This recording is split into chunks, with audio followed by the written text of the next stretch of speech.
നിർത്തിയിട്ട ടൂ വീലറിൽ ഒരു കാരണവശാലും കുട്ടികളെ ഇതേപോലെ ഇരുത്തിയിട്ട് പോകാതിരിക്കുക. വാഹനം നിർത്തിയതും കുട്ടികളെ ഉടനെ വാഹനത്തിൽ നിന്നും ഇറക്കി നിങ്ങളുടെ കൂടെ കൂട്ടിക്കൊണ്ടു പോകുക. ഇവിടെ ഇറക്കത്തിലാണ് വാഹനം നിർത്തിയിരിക്കുന്നത്. മാതാപിതാക്കൾ എന്തോ വാങ്ങിക്കാൻ പോയതിന്റെ പുറകെ കുട്ടിയും പോകാനായിട്ട് വാഹനത്തിൽ നിന്നും ഇറങ്ങുന്നതിനിടയിലാണ് വാഹനം പുറകിലേക്ക് പോകുകയും ഉടനെ കുട്ടിയുടെ മേലിൽ വീഴുകയും ചെയ്യുന്നത്. ഇവിടെ എന്തായാലും വലിയ അപകടങ്ങളൊന്നും സംഭവിച്ചിട്ടില്ല. ഇതേപോലെയുള്ള അപകടങ്ങൾ ഇനിയും ആർക്കും വരാതിരിക്കുവാനായി നിങ്ങൾ ഓരോരുത്തരും ശ്രദ്ധിക്കുക. ഇത് ഇറക്കത്തിലാണെങ്കിലും അല്ലെങ്കിലും ഇതേപോലെയുള്ള അശ്രദ്ധ ഇനി നിങ്ങൾ ഒരാളും വരുത്താതിരിക്കുക.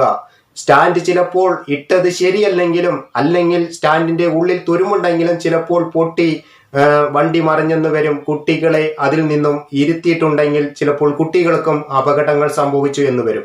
അതിനാൽ നിങ്ങൾ ഒരു കാരണവശാലും വാഹനം നിർത്തുമ്പോൾ കുട്ടികളെ വാഹനത്തിൽ ഇരുത്തരുത് എന്ന് ഒന്നും കൂടി പറഞ്ഞുകൊണ്ട് ഈ വീഡിയോ ഞാൻ ഇവിടെ അവസാനിപ്പിക്കുന്നു. വേറൊരു വീഡിയോയുമായി വീണ്ടും കാണാം. അപ്പോൾ ഓക്കെ, ബൈ.